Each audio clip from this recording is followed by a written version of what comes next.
निर्विशेष शून्यवादी पाश्चात्य देशधारिणी नमो महावदन्याय कृष्ण प्रेम प्रदायते कृष्णाय कृष्ण चैतन्य नाम्ने गौरे त्विषे नमः नमो ब्रह्मण्य देवाय को ब्रह्मणहिताय च जगतिताय कृष्णाय गोविन्दाय नमो नमः गुरवे गौरचन्द्राय राधिकायै ततालये कृष्णाय कृष्ण भक्ताय तद्भक्ताय नमो नमः जय श्री कृष्ण चैतन्य प्रभु नित्यानंदा श्री अद्वैत गदाधर श्रीवासादि गौर भक्त वृंदा हरे कृष्णा कृष्णा कृष्णा हरे हरे हरे राम राम राम हरे हरे हरे कृष्ण प्रभु जी प्रणाम। हरे कृष्ण माताजी। हरे कृष्ण माताजी। हरे कृष्ण माताजी। हरे कृष्णा। இங்க எனக்கு வந்து வீடியோ ஒர்க் ஆகல இங்க டேப்ல, அதனால கொஞ்சம் இது பண்ணீங்க। ஒரு சின்ன हरे कृष्ण प्रभु जी। प्रणाम प्रभु जी। ओम नमो भगवते वासुदेवाय। ओम नमो भगवते वासुदेवाय। ओम नमो भगवते वासुदेवाय। हरे कृष्णा। வந்திருக்க எல்லாருக்கும் நமஸ்காரம்। ஹரே கிருஷ்ணா மாதாஜி। ஹரே கிருஷ்ணா பிரபு। இன்னைக்கு ரொம்ப அழகான நாள் இன்னைக்கு। நேற்று தான் நம்ம கோவில்ல ரொம்ப அழகா வந்து கோவர்த்தன மலை நல்லா பூஜை நல்லா சிறப்பாக நடந்தது। அதே மாதிரி பார்த்தீங்கன்னா ஒரு நம்மளுடைய டொனேட்டர் வந்து பார்த்தீங்கன்னா அவங்க வீட்டில் வந்து கூப்பிட்டு ஒரு 150 டிஷ்ஷு ரொம்ப அழகா அற்புதமாக பண்ணி கோவர்த்தன மலை கொண்டாடணும்। ரொம்ப அற்புதமா இருந்தது। நைட் எல்லாம் வர்றதுக்கே மணி 12 ஆயிடுச்சு கோவிலுக்கு வர்றதுக்கு, எல்லாரும் அங்கிருந்து வர்றதுக்கு। இப்போ காலையில மங்களாரத்தி முடிச்சுட்டு இந்த கிளாஸ் வந்திருக்கோம்। ஹரே கிருஷ்ணா। சரி, இன்னைக்கு வந்து பாத்தீங்கன்னா முதல் கந்தம் அத்தியாயம் 2 பதம் 8। இந்த கந்தத்துல வந்து அதாவது இந்த அத்தியாயத்துல நிறைய சிறப்பு விஷயங்கள் நிறைய கொடுத்துக்கிட்டே வராங்க। அதுல இந்த பதம் பாருங்க 6, 7 எல்லாம் பாத்தீங்கன்னா பகவானை பத்தி ரொம்ப அற்புதமா நாம இதுல வந்து சூரகோசாமி வந்து சாமி ரொம்ப அழகா விளக்கம் கொடுத்துட்டு வர்றாரு। இப்ப இந்த 8வது பதம் பாருங்க, நாமெல்லாம் எப்படி இருக்கிறோம் இந்த இந்த சூதலை விடலை வச்சுக்கிட்டு நம்ம வந்து ஒரு குறிக்கோளோட ஓடின்னு இருக்கோம்। என்ன ஓடின்னு பாத்தீங்கன்னா ஆன்மீகம் இருக்கணும், அதே மாதிரி குடும்பத்தையும் மேன்மைப்படுத்தணும், அந்த சாராம்சத்துல நாம இல்லைங்களா? அதுதான் சிறப்பானது, அவன் தான் கர்மயோகி। ஆனா அதுலயே வந்து மித்தியாசாராவும் இருக்கிறாங்க, அதுலயும் வித்தியாசாராவும் இருக்கிறாங்க। அதை பத்தி தான் இந்த 2 ஸ்லோகமே 9, 8, 9 பாத்தீங்கன்னா ரொம்ப அற்புதமா நம்ம கொடுக்குது। பார்ப்போம், எல்லாத்தையும் பார்ப்போம்। ஸ்லோகம் மட்டும் படிங்க। ஹரே கிருஷ்ணா। ஒரு மொழிபெயர்ப்பு ஸ்லோகம் மட்டும் படிங்க, விளக்கம் படிக்க வேண்டாம்। பதம் 8 தர்ம ஸ்வனுஷ்டித பும்சாம் விஸ்வக்சேன கதாசுயக நோத்பாதையேத் எதிரதிம் ஸ்ரம ஏவகி கேவலம்। மொழிபெயர்ப்பு படிக்கட்டுமா பிரபுஜி? படிங்க। மொழிபெயர்ப்பு: ஒருவரின் சொந்த நிலைக்கேற்றவாறு செய்யும் தொழிற்கடமைகள் பரமபுருஷ பகவானை பற்றிய செய்திகளிடம் கவர்ச்சியை தூண்டவில்லை என்றால் அவை அனைத்தும் பயனற்ற உழைப்பேயாகும்। வாழ்வை பற்றி மனிதன் வேண்டாம் மாதாஜி வேண்டாம், அது பொருளுரை படிக்க வேண்டாம்। இப்போ இந்த இடத்துல இந்த ஸ்லோகம் பாருங்களேன், இதுல என்ன சொல்றது பாத்தீங்கன்னா நம்மளுடைய சொந்த லைஃப், அதாவது பாத்தீங்கன்னா நிறைய விஷயங்கள் சில பேர் வந்து நல்லா படிச்சிருப்பாங்க, பௌதிகத்துல ஒரு டாக்டரா இருப்பாங்க, ஒரு இன்ஜினியரா இருப்பாங்க, ஒரு கலெக்டரா இருப்பாங்க, ஏதோ ஒரு லைன்ல இருப்பாங்க। அதெல்லாம் எதுக்கு பாத்தீங்கன்னா பந்தப்படுத்தும், அது எல்லாமே பௌதிகம் தான்। அது அந்த பௌதிகத்தன்மை இந்த உடலோட அது சம்பந்தப்பட்டது। அதெல்லாம் நிறைய பேர் என்ன பண்ணுவாங்க, நிறைய படிச்சிருக்கேன் அப்படின்னு ஒரு அகம்பாவம் சொல்ல முடியாது, ஆட்டோமேட்டிக்கா அது வந்துடும், ஏன்னா இந்த உடலோட சம்பந்தப்பட்டது। ஆனா நம்ம ஞானிகள் நம்மளுடைய குருமார்கள் என்ன சொல்றாங்க பாத்தீங்கன்னா அது அவசியம், பொருளாதாரத்துக்கு அவசியம் அது। ஆனா அதே வந்து ஆன்மீக சம்பந்தப்பட்டிருக்கணும், ஆன்மீக ஞானமும் கண்டிப்பா இருக்கணும்। இப்ப நான் உதாரணம் நிறைய பேர் சொல்லலாம், இப்ப நம்மளுடைய வடிகுரசி மாதாஜி எடுத்துக்கலாம், அவங்க டாக்டர் இது பண்ணியிருக்காங்க, சங்கீதா மாதாஜி எடுத்துக்கலாம், நிறைய பேர் இப்ப நம்ம தாரணேஷ் மாதாஜி எடுத்துக்கலாம், ருக்மணி மாதாஜி எடுத்துக்கலாம், எல்லாமே வந்து நல்லா படிச்சிருக்கிறாங்க இருக்காங்க, அதே ஆன்மீகத்திலயும் இருக்கிறாங்க। எதுக்குன்னா ரெண்டுமே ஒண்ணா இருக்கணும். ஆன்மீகமும் இருக்கணும், அதே மாதிரி பௌதிகமும் இருக்கணும். அப்பதான் வந்து ஒரு கர்ம யோகியா நம்ம செயல்பட முடியும் இல்லைங்களா? ஆனா நிறைய பாத்தீங்கன்னா இந்த பௌதிகத்துல இருக்கும்போது சில டாக்டர் படிச்சவங்க, இன்ஜினியர் படிச்சவங்க கூட பாத்தீங்கன்னா கூட ஆன்மீகத்துல இருந்தா கூட மித்தியாசாராவே இருப்பாங்க. மித்தியாசாராவே இருப்பாங்க நிறைய பேர். ஏன்னா அது நம்மள வந்து இழுக்கும். அந்த பௌதிகம் அப்படிப்பட்ட உடல் இது. நம்மள ஒரு ஒரு நிலைய இது பண்ணாது. நம்ம என்னதான் பக்தியில கொடுத்திருந்தாலும் வச்சுங்களேன், நம்மள வந்து அந்த நேரத்துல பௌதிகத்தன்மை போன உடனே கோவப்படுவோம். நாமளே சில நேரத்துல இழக்க வேண்டிய சூழ்நிலை வரும். இப்போ நம்ம கோவில்ல கூட பாத்தீங்கன்னா கூட ஒரு 3 வருஷத்துக்கு முன்னாடி இந்த கோவில் கட்டிட்டு இருக்கும்போது, அப்போ சிறப்பா கட்டிட்டு இருக்கேன். அப்போ வந்து இந்த கோவில்ல வந்து கட்டினவங்க யாருன்னு பாத்தீங்கன்னா, அந்த வேலை பார்த்தவங்க எல்லாம் எல்லாமே இஸ்லாமியர். கம்ப்ளீட் இஸ்லாமியர் தான் வந்து வேலை பார்த்தாங்க. அப்போ அந்த கோவில்ல வந்து நம்ம உள்ள வரும்போதே சொல்லிட்டோம், இங்க வந்து நான்வெஜ் சாப்பிடக்கூடாது, சிகரெட் எல்லாம் ஸ்மோக் பண்ணக்கூடாது, இதெல்லாம் சொல்லியிருந்தோம். அவங்க அது கரெக்டா ஃபாலோ பண்ணாங்க. ஆனாலும் அவங்க வேலை பார்க்கும்போது சில நேரத்துல கொஞ்சம் டயர்டா இருக்கும், கொஞ்சம் ஸ்லோ பண்ணுவாங்க, இதெல்லாம் பண்ணுவாங்க இல்லையா? அப்போ அதுல வந்து நம்ம மாயாப்பூர்ல இருந்து அதுக்கு ஒரு ஒரு இன்ஜினியர் அனுப்பிச்சிருந்தாங்க. அவரும் நம்மளுடைய அவரும் வந்து பாத்தீங்கன்னா ஒரு குரு தான் அவரும். அப்ப அவர் அமைச்சிருக்கும் போது பாத்தீங்கன்னா அவரு அந்த ஆளுங்கிட்ட ரொம்ப மோசமா சத்தம் போடுறாரு. ரொம்ப மோசமா சத்தம் போடுறாரு. அப்போ என்என்டி பிரபு நம்ம கோவிலோட பிரசிடென்ட் எல்லாமே நாங்கெல்லாம் பார்த்து அப்படியே முழிக்கிறோம். என்னடா இப்படி வாழ்வாலும் கத்துறாரு, கடாமுடான்னு பேசுறாரு அவங்களே அப்படின்னு. இத்தனைக்கும் அவரு சாது, ஒரு சன்னியாசி அவரு. அப்படி வாழ்வாலும் கத்துறாரு. அதுக்கப்புறமா என்என்டி பிரபு விலைக்கு வந்துட்டோம். நாங்க எல்லாம் தூர வந்துட்டோம். வந்த பிறகு அவரு தனிமையா அவர் நல்ல தமிழ் நல்லா பேசுவாரு. எனக்கு தமிழ் தவிர வேற எதுவும் பாஷை தெரியாது எனக்கு. அதுக்கப்புறம் அவர்கிட்ட நான் பேசினேன். அவரு நீங்க இவ்வளவு கோவப்படுறீங்களேன்னு. அப்பதான் தம்பி அப்படிதான், வேலைன்னு வந்துட்டா கோவப்பட்டுதான் ஆகணும். ஏன்னா நாம ஒரு குறிக்கோள் வச்சிருந்தோம் இல்லையா? அந்த குறிக்கோள் முடிகிற வரைக்கும் நாம அது போய் தான் ஆகணும். ஏன்னா அவங்களுக்கு இதை பத்தி தெரியாது. அதனால அவங்க சொல்லி பண்ணணும், கோவப்பட்டு தான் ஆகணும். அந்த இடத்துல கோவப்பட்டு ஆகணும். ஆனா அதே டைம்ல அவங்க அரவணைக்கணும் அப்படின்றாரு. அதுதான் அற்புதம் பாருங்க. அந்த மாதிரி இருக்கணும். கோவப்பட்டாலும் சரி, அப்படியே அங்கிருந்து அவங்கள வந்து சாந்தப்படுத்தி அந்த வேலையை வந்து உறுதிப்படுத்தணும் இல்லைங்களா? அந்த தன்மை. அது யாருக்காக வரும்னா, ஆன்மீக சம்பந்தப்பட்டவங்க தான் அந்த இது வரும். அவரு சாதுவா இருக்கிறார், ஒரு இன்ஜினியரா இருக்கிறார், இவ்வளவு பெரிய பிரம்மாண்டமான கோவில் கட்டிட்டு இருக்காங்க. அந்த இடத்துல கூட வேற்று மதத்துல உள்ளவங்களும் சரி வேலை பார்த்தாலும் அவங்களையும் தட்டி அணைச்சு கோவப்பட்டு இது பண்றாரு. இதே பத்தி ஸ்ரீமத் பகவத்கீதையில கூட பாத்தீங்கன்னா கூட அதாவது 2வது அத்தியாயத்துல பகவான் கிட்ட வந்து அர்ஜுனன் சரணாகதி அடைகிறான். அப்ப ஏற்கனவே முன்னாடி இருந்த உறவு பாத்தீங்கன்னா ஒரு குரு இல்ல ஒரு ஒரு சீடன்ற ஸ்தானம் கூட கிடையாது. இவர் பகவான், ஒரு சாதாரண ஒரு நரர். யாரு? அர்ஜுனன். அப்ப அவங்க 2 பேருக்கு ஒரு ரிலேஷன்ஷிப் இருந்து பாத்தீங்கன்னா உறவு, அவ்வளவுதான். ஆனா அந்த ஞானம் எல்லாம் பகிரப்படல. அப்ப அந்த நேரத்துல ரொம்ப க்ளோஸா இருப்பாங்க. அதாவது சமுதாயத்துல என்ன செய்யலாம், மக்களுக்கு என்ன செய்யலாம், ஞானம் என்ன வேணும் அப்படின்றதுதான் பகிர்ந்துட்டாங்க தவிர ஆத்ம ஞானமும் கர்ம யோகமும் பக்தி யோகமும் அங்க தெளிவுபடுத்தல பகவான்.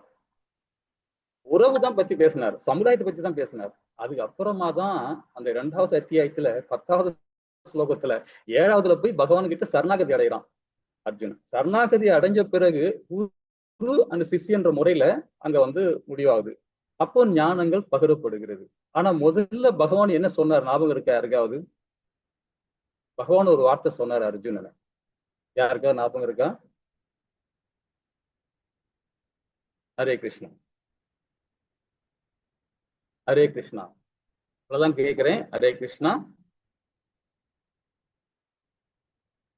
ஹரே கிருஷ்ணா. மாதாஜி பிரபு ஹரே பகவான் கிருஷ்ணா வந்து பிரபுஜி. அசோச்சத்வான் அன்வசோச்சத்துவம் சொன்னாரா? நீ இந்த மாதிரி யோசிக்கிறியன்னு. ஹரே கிருஷ்ணா. என்ன மாதாஜி ஸ்கிரிப்ட் ரிப்பீட் பண்ணுங்க. அசோச்சியான் வன்வசோச்சத்துவம், நினைக்க கூடாத இந்த மாதிரி இதை நினைக்கிறியே அப்படிங்கறத கீழ்த்தரமா இவ்வளோ இதுவா யோசிக்கிறியே. ஹரே கிருஷ்ணா. ஹரே கிருஷ்ணா. முட்டாள்னு சொன்னார் பகவான். நீ ஒரு முட்டாள் அப்படின்னாரு. எடுத்த வார்த்தையா தான் சொன்னார் அவன் அர்ஜுனன். ஒரு குரு கிட்ட இருந்து வர வார்த்தை, முதல் வார்த்தை அதுதான் இருக்கும் எல்லாருக்குமே. ஏன்னா அந்த ஒரு குரு கிட்ட இருந்து அந்த வார்த்தை வந்தாதான் ஒரு சிஷ்யன் வந்து பக்குவம் அடைவான். அதே பௌதிக தன்மையில உடலோட இருக்கிறவங்க பாத்தீங்கன்னா, அவர் குரு ஒரு முட்டாள் சொல்லிட்டேன்னு வச்சுக்க, அங்கிருந்து ஓடிடுவான். அதே குரு கிட்ட சிஷியன்ற முறையில ஆத்ம நிவேதனம் அடைஞ்சான்னு வச்சுங்களேன், அந்த வார்த்தைய மேன்மைப்படுத்த பார்ப்பான். அந்த வார்த்தையிலிருந்து இன்னும் நம்ம என்ன கத்துக்க முடியும்னு பார்ப்பான். ஆனா அர்ஜுன் அங்க ரொம்ப அற்புதமா அங்க செயல்பட்டான். அதனாலதான் இன்னைக்கு அர்ஜுனனால நம்ம இந்த கீதையை படிக்க முடியுது. அதே மாதிரி சைத்தன்ய மகாபிரபு கூட அப்படிதான். சைத்தன்ய மகாபிரபு என்ன பண்ணாருங்கன்னா, இங்க காசிக்கு போயிருந்தாரு. காசிக்கு போயிருக்க இடத்துல அப்ப எல்லா குருமார்கள்லாம் வந்திருந்தாங்க. எல்லா சம்பிரதாயத்துல குருமாரெல்லாம் வந்திருக்காங்க. அந்த இடத்துல பகவான் என்ன பண்ணாங்க, சாதாரண பக்தர் கூட சேர்ந்துகிட்டு அங்க இருந்துகிட்டு கலந்து ஆலோசனை பண்ணிட்டு சிரிச்சுக்கிட்டு பேசிக்கிட்டு இருக்கிறார். அந்த இடத்துல இவர் போய் ஒரு காலை வாஷ் பண்ணார். காலை வாஷ் பண்ணிட்டு அதே இடத்துல இருந்து உட்காந்துக்கிட்டார். அப்ப அங்க இருக்கிற ஒரு சம்பிரதாய குரு என்ன பார்த்துட்டு கேட்கிறார், என்ன உங்க மேல ஒரு நல்ல ஒரு பொலிவு இருக்கு, ஒரு தேஜை தெரியுது, நீங்க இந்த மாதிரி ஒரு இந்த மாதிரி ஒரு பாட்டு எல்லாம் பாடிக்கிட்டு இந்த மாதிரி இருக்கீங்களே, எங்களோட ஒரு சாது சங்கத்துல உறவு. அப்போ உடனே சைத்தன்ய மகாபிரபு சொன்னது என்ன பாத்தீங்கன்னா, என்னுடைய குரு என்ன சொன்னார்னா, நாம சங்கீதனம் பண்ணணும், தாழ்நிலையில இருக்கணும் பக்தர்களோட அப்படின்னு சொல்லிட்டு அவர் அட்வைஸ் பண்ணாரு என்ன அப்படின்னு சொல்றாரு. என்ன அதோட சைத்தன்ய மகாபிரபு திட்டிதான் அவரு சொன்னாராம், மகேந்திரபுரியும் ஈஸ்வரிபுரியும். அதுவும் ரொம்ப அழகா சைத்தன்ய சரிதாமத்துல ரொம்ப அழகா சொல்லப்பட்டிருக்காங்க. ஒரு குரு ஒரு சிஷியனை திட்டினாதான் பாத்தீங்கன்னா அந்த அந்த ஸ்தானம் புரியும். இது மாதிரி நிறைய சொல்லிட்டே போலாம். நிறைய சைத்தன்ய சரிதாமத்துல புக்கு படிச்சீங்கன்னு வச்சுக்கலாம், ஏகப்பட்ட விஷயங்கள் அதுல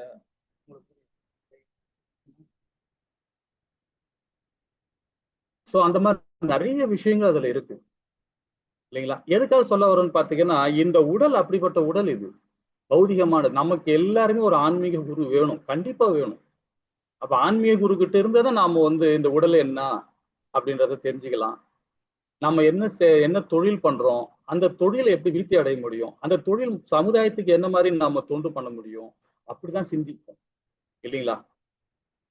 இப்ப என்னுடைய வேலையில பாத்தீங்கன்னா, என்னுடைய வேலையை நான் சொல்லக்கூடாது, இருந்தாலும் சொல்றேன். நான் பாத்தீங்கன்னா ஒரு 6-7 வருஷத்துக்கு முன்னாடி எல்லாம் பாத்தீங்கன்னா கூல்ட்ரிங்க்ஸ், அதாவது நல்ல கம்பெனி, ஃபேமஸ் கம்பெனி தான் அதெல்லாம். அது சமுதாயத்துல மேன்மையா அதாவது சொல்லுவாங்களே, அது சொல்லக்கூடாது, நேம் சொல்லக்கூடாது, அந்த மாதிரி கம்பெனிங்க. அது மாதிரி சிப்ஸ் இதெல்லாம் வித்துட்டு இருந்தேன், டிஸ்ட்ரிபியூட் பண்ணியிருந்தேன். அப்போ இந்த மாதிரி ஆன்மீகத்துல தெரிஞ்ச பிறகு, ஸ்ரீமத் பகவத்கீதை படிச்ச பிறகு அது எல்லாம் டோட்டலா ஸ்டாப் பண்ணிட்டேன், கம்ப்ளீட்டா ஸ்டாப் பண்ணிட்டேன்.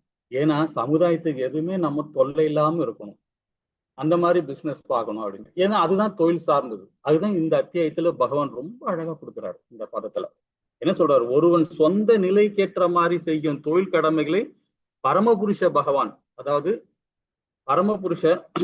பரமபுருஷ பகவானை பற்றிய செய்திகளும் கவர்ச்சியை தூண்டுவதில்லை என்றால் அவன் அந்த பயனற்ற உழைப்பாகின்றார். அப்ப நமக்கு அந்த தொழில் செய்தா கூட சரி, அதுல ஒரு தர்மம் இருக்கணும். இதனால சமுதாயத்துக்கு நம்மளால என்ன பண்ண முடியும்னு நினைக்கணும் இல்லைங்களா. ஒரு டாக்டர் படிச்சிருக்காருன்னா பாத்தீங்கன்னா, ஒரு நோயாளி வராங்கன்னா நம்மளால என்ன எஃபோர்ட் கொடுக்கணுமோ அந்த எஃபோர்ட் கொடுக்கணும். அங்கதாங்க ஆன்மீகமே இருக்கு. அந்த சேவை தான் குரு அதான் பகவானுக்கு செய்யற சேவை அது இல்லைங்களா. ரொம்ப அற்புதம் சொல்றாங்க பாருங்க. என்னன்னா, அனைவர் இதயத்துக்குள்ளும் கடவுளான அன்பு உறங்கிய நிலையில் இருக்கிறார். பரமபுருஷர் உன்னதமான செயலை கேட்பதாலும் பாடுவதால் மட்டுமே ஆன்மீக குரு வாழ்வு சாத்தியமாகிறது.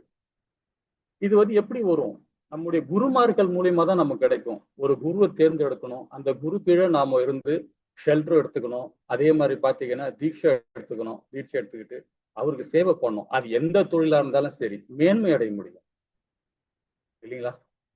நிறைய சொல்லலாம், நமக்கு டைம் இல்லை, இருந்தாலும் ஒரு ஷார்ட்டா நாம இது விளக்கமா படிச்சிருக்கிறோம். அதே மாதிரி பாத்தீங்கன்னா 9வது பதம் பாருங்க, இதோட இன்னும் அற்புதமா சொல்ல வருது, அதையும் பார்ப்போமா. ஹரே கிருஷ்ணா மாதாஜி. 9வது பதம் யாரா படிக்கிறீங்களா? धर्मस्य हि आभवर्क्यस्य नार्दोर् दयो कल्पते नार्दस्य धर्म காந்தஸ்ய கமோ வல்லாபாய ஹி ஸ்மிருத. எல்லாவித உத்தியோக ஈடுபாடுகளும் நிச்சயமாக முடிவான முக்தியாகவே உள்ளன. அவை ஜட லாபத்துக்காகவே செய்யப்படவே கூடாது. மேலும் முனிவர்களின் கருத்துப்படி முடிவான உத்தியோக தொண்டில் ஈடுபட்டிருப்பவர் புலனின்பத்தை வளர்ப்பதற்காக ஜட லாபத்தை பயன்படுத்தவே கூடாது. ஹரே கிருஷ்ணா, ஹரே கிருஷ்ணா. இப்ப இதுதான் நம்மள பாத்தீங்கன்னா மித்தியாசார நிலையில கொண்டு போய் விடும். மித்தியாசாரம் நம்ம சொல்லுவோம் போலி மனிதர்கள் தான். நம்ம உடல் சார்ந்த செயலை செய்யும் போது கண்டிப்பா நம்ம போலி மனிதன் ஆக்கப்படுவோம். அது நீங்க என்னதான் நினைச்சாலும் சரி, நம்ம ஆன்மீகத்துல இருக்கோம், முழுமையா இருக்கிறோம், திலகம் விட்டுருக்கோம், கண்டி மாலை போட்டிருக்கோம், நம்ம தீட்சா வாங்கியிருக்கோம், அப்படிலாம் சொல்லிக்கலாம். ஆனாலும் பாத்தீங்கன்னா இந்த உடல் சமுதாயம் நம்மளை தெத்திக்கிட்டே தான் இருக்கும். ஆனா இருந்தாலும் அந்த இடத்துல நம்மளுடைய அதாவது பகவான் சைத்தன்யர் என்ன சொன்னார் பாருங்க, அது நம்ம எவ்வளவுக்கு எவ்வளவு தாழ்ந்திருக்கணுமோ அவ்வளவு தாழ்ந்திருக்கணும். ஆனா அதே டைம்ல அகங்காரமும் இருக்கணும்னு சொல்லியிருக்கிறார். அது எப்படி உள்வாங்க முடியும்னு பாத்தீங்கன்னா நம்ம குருமாறு மூலியமா தான் உள்வாங்க முடியும். இந்த மொழிபெயர்ப்புல பாருங்க, இந்த பொருள் உரையில பாருங்க, ஸ்ரீல பிரபுபாதா 9வது அத்தியாயத்துக்குள்ள பொருள் கொடுக்குறாரு பாருங்க, 9வது பாகத்துல. ஹரே கிருஷ்ணன், இந்த பொருள் உரை படிங்க மாதாஜி. எல்லாவித உத்தியோக ஈடுபாடுகளும் நிச்சயமாக முடிவான முக்திக்காகவே உள்ளன. அவை ஜட லாபத்துக்காகவே செய்யப்படவே கூடாது. மேலும் முனிவர்களின் கருத்துப்படி முடிவான உத்தியோக தொண்டில் ஈடுபட்டிருப்பவர் புலனின்பத்தை வளர்ப்பதற்காக ஜடலாபத்தையே பயன்படுத்தவே கூடாது. பொருளுரை மாதாஜி. ஹரே கிருஷ்ணா பிரபு. பொருளுரை.